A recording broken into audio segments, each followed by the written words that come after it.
Okay, so I have told you that these two important characteristics of nitrogenase enzyme, how it is protected from oxygen. One is the rapid rate of respiration, so that oxygen is consumed very fast, and therefore it is not available to cause inactivation of dinitrogenase reductase. Okay, the other important mechanism is the production of slime layers or the production of capsules, which will prevent the entry of excessive amount of oxygen into the system. And that is how, again, the enzyme is protected from oxygen. And the third very important kind of mechanism is called compartmentalization or compartmentation of nitrogenase enzyme. A separate kind of a compartment is made in the cell, which is called as a heterocyst. I think, have you seen this heterocyst in nostoc under the microscope? Yes, sir. Very good. Okay, so you might have already seen this maybe in botany also or in microbiology. Okay, these are specialized cells which are very, very clearly and easily visible under the microscope. Okay, so there is a chain of cells in the case of nostoc, okay, or Anabina. And in this chain, somewhere you have a very large cell, large and oval cell, which is called as the heterocyst, which it is thick-walled cell. And inside this cell, nitrogenase enzyme is very safely maintained. Okay, so that is how oxygen cannot penetrate inside the cell, and the function of this cell is to carry out nitrogen fixation. Okay, then one more important mechanism of protection of the dinitrogenase reductase is to complex this enzyme with a certain protein. Okay, a particular protein, and that is present in Azotobacter. And one more, yet one more mechanism is to bind oxygen to a protein. Okay, so there are two ways. One is to protect the enzyme by associating it with a protein, and the other is to keep oxygen bound to another protein. Okay, so this mechanism is present in rhizobium. There is a protein called leg hemoglobin, and oxygen is bound to leg hemoglobin, just like oxygen binds to hemoglobin in the human blood. Okay, so here the oxygen is binding to a protein called leg hemoglobin. It is called leg because this is present in these organisms are actually present in leguminous plants. Okay, for example, rhizobium. And that is how because oxygen is prevented from interacting with dinitrogenase reductase, by binding to leg hemoglobin, the enzyme is protected. Okay.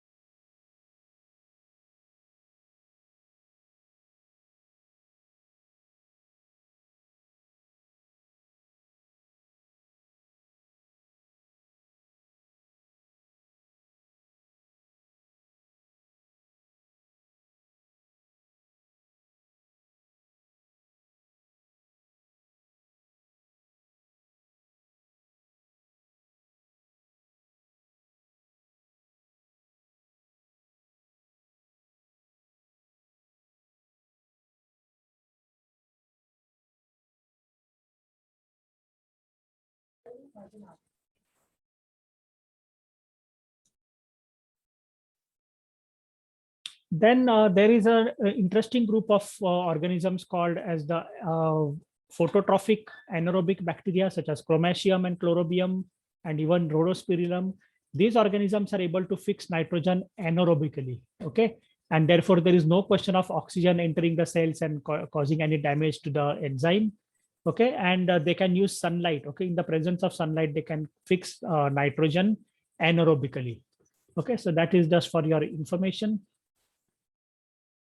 And then we come to this important point, that is about the detailed structure of nitrogenase complex. Now this complex is also called as HDK. Capital alphabets indicate the enzyme. Okay, and if it is small letters, then what does it mean? Small HDK, what does it mean? And capital HDK, what does it mean?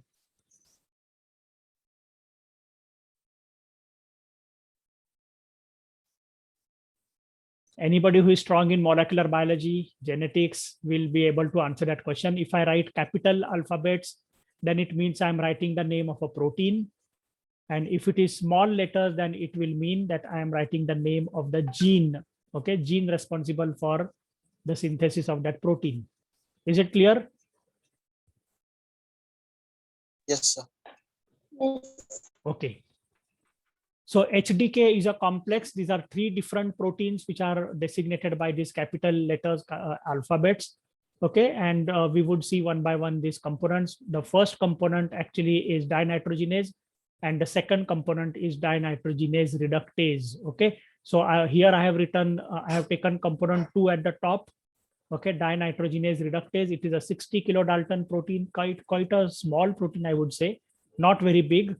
Okay, smaller than the average size of proteins, and it has this iron sulfur center. Okay, so it is also called Fe4S4 protein, which is actually a homodimer. So there are 2 different subunits, and both the subunits are identical to each other. Okay, so homodimer, and it is the product of a gene called NIF. NIF is the gene. Okay, NIFH is the name of the gene.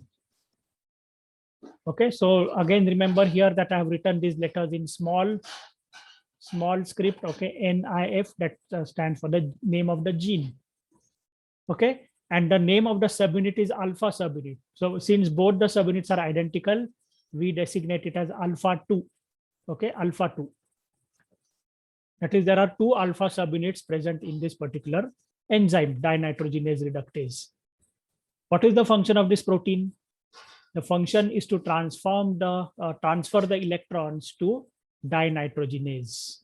Okay, because dinitrogenase, actually, that is component number 1, is the core enzyme, that is the important part of this complex, which is actually going to carry out the transformation of ammonia, of nitrogen to ammonia. Okay, so dinitrogenase component 1 is a larger part. It is 240 kilodalton. That is a big protein, and this is containing molybdenum and iron. Okay, and here also there are 2 subunits, but both the subunits are different. Okay, so one subunit is called as the alpha subunit, and the other subunit is called as the beta subunit. Alpha subunit is made by the enzyme NIFD. Okay, and beta subunit is made by the gene NIFK. Right. So here you see that there are 3 genes, H, D, and K. H, D, and K. Okay, and therefore I have written here in the bracket HDK. Right. So there are actually 3 different proteins involved, and these 3 different proteins are the product of 3 different genes, which are named as H, D, and K genes.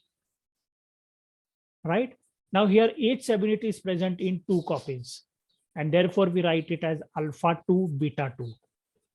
Okay, because it is a big protein, it is actually composed of 4 polypeptides. Okay, 2 of alpha type and 2 of beta type, and therefore we write it as alpha 2, beta 2. Then this particular FeMO center, okay, FeMO center is the part of the enzyme which is having this Fe and MO atoms. Okay, and this particular component, okay, is synthesized by different genes, NIF, N, V, Z, W, E, B, and Q. So you can see that so many different genes are involved in making the part of the enzyme which is containing the iron and molybdenum. Then there is one more gene which is called NIFA. Okay, NIFA. What is the name of what is the meaning of this NIF? NIF stands for nitrogen fixation. Okay, NIF. So NIFA is another gene which codes for a protein, and that protein is the positive regulator of all the genes. Okay, that is the operon. We can call it as an operon, NIF operon.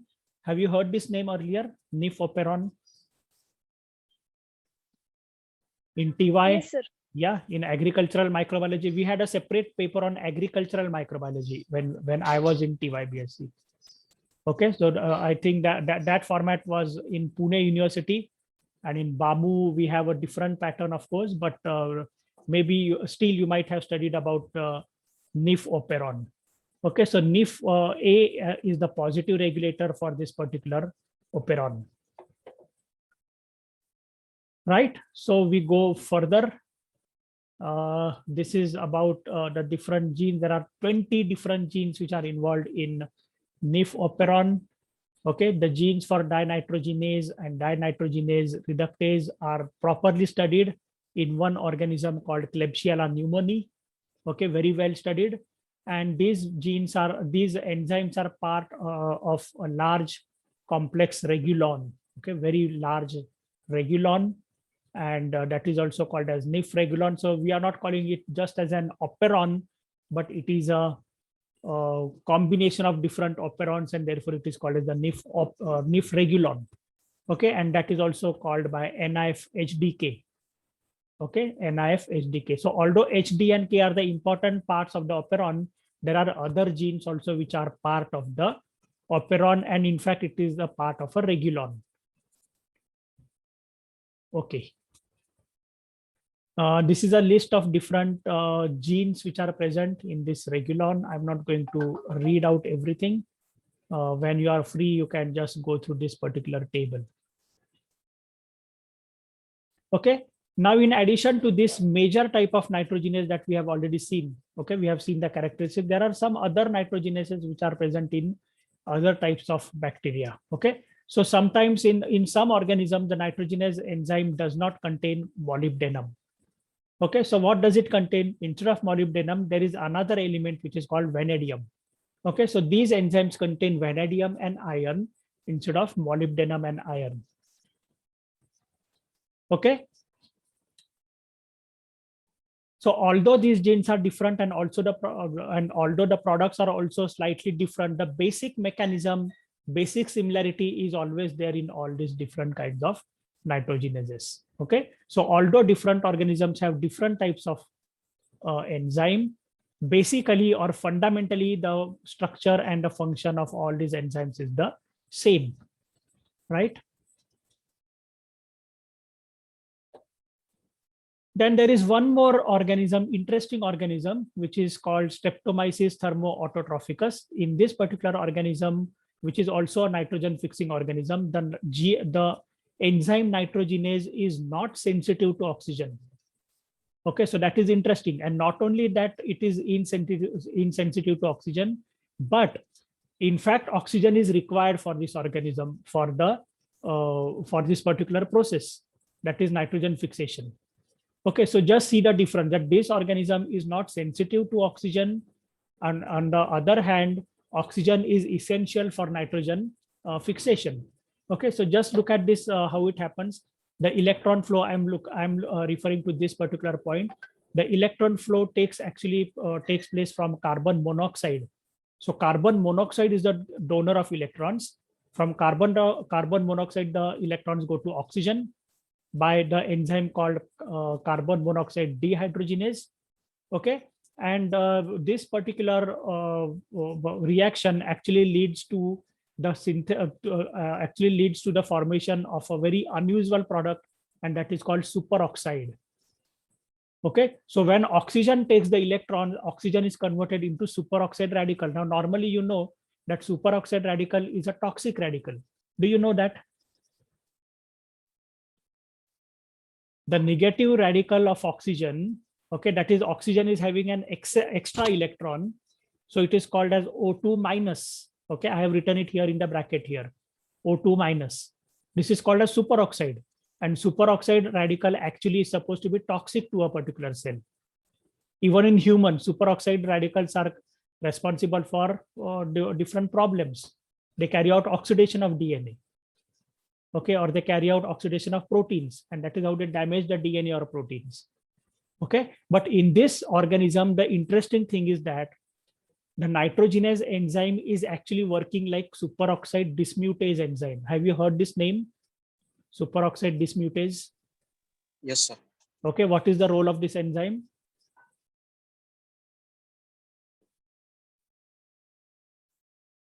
This enzyme is able to take care of the negative free radicals, and that is how it is able to convert that superoxide into a non-toxic form. Do you know that?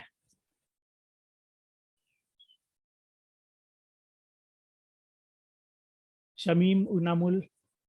Inamul answered this question, isn't it? Yes, sir. Okay, so this particular enzyme, that is nitrogenase enzyme, is actually functioning like superoxide dismutase, and therefore the toxicity of the superoxide radical is removed. Okay.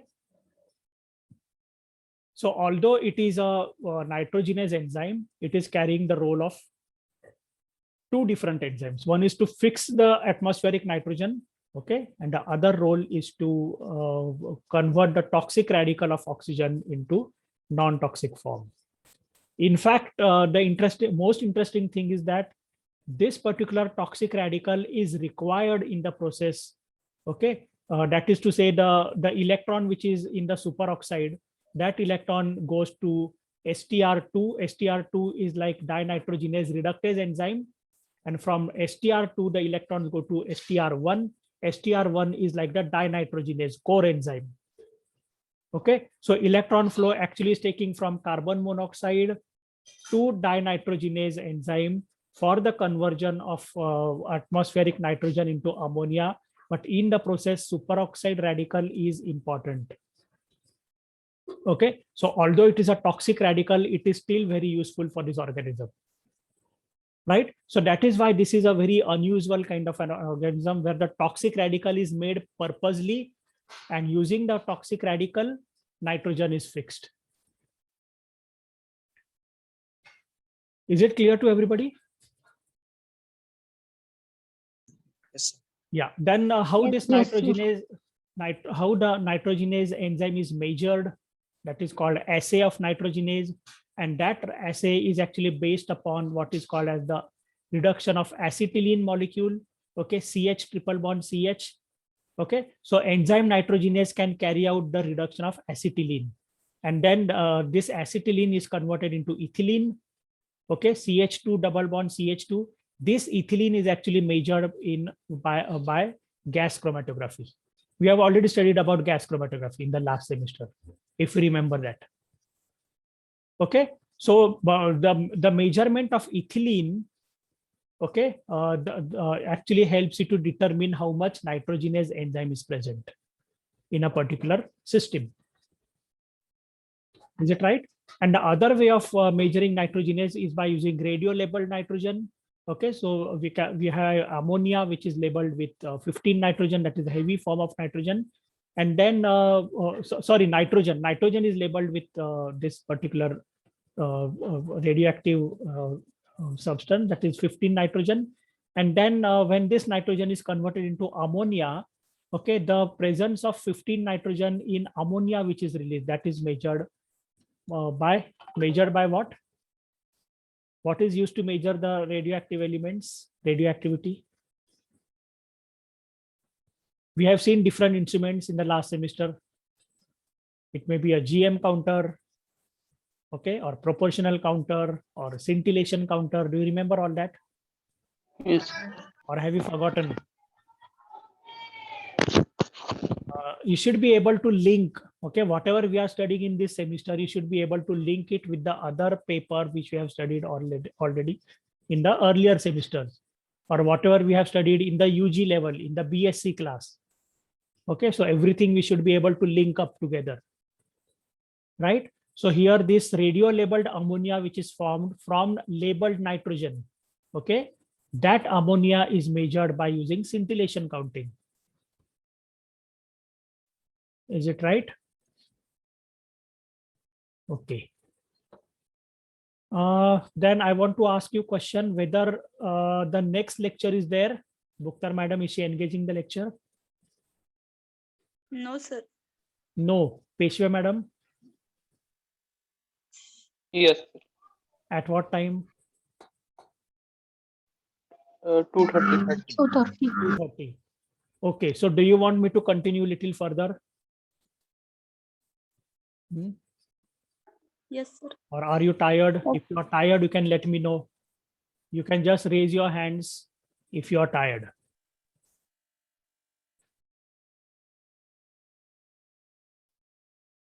Don't feel shy. Don't hesitate. If you really feel that you need some rest now, you can tell me. or otherwise I can give you a gap of say 15 minutes or half an hour, and then we can again start with a new lecture. Do you want that? Yes, sir. We can go. Yes. What 10 yes? minutes break. What yes? You want me to stop for some time? Yes, sir. Give 15 minutes break, then you continue. Okay, 15 minutes break. No problem. Okay, so we'll end the meeting right now, and then we will continue after exactly 15 minutes. Say it's 2:20 now. So shall I start at 2:45 or something? I'm Yes, giving you a 25-minute break. It's Okay. 12:20, sir. 12:45. Sorry, 12:45. Okay. Okay. Yeah. Okay. Okay. So bye everybody.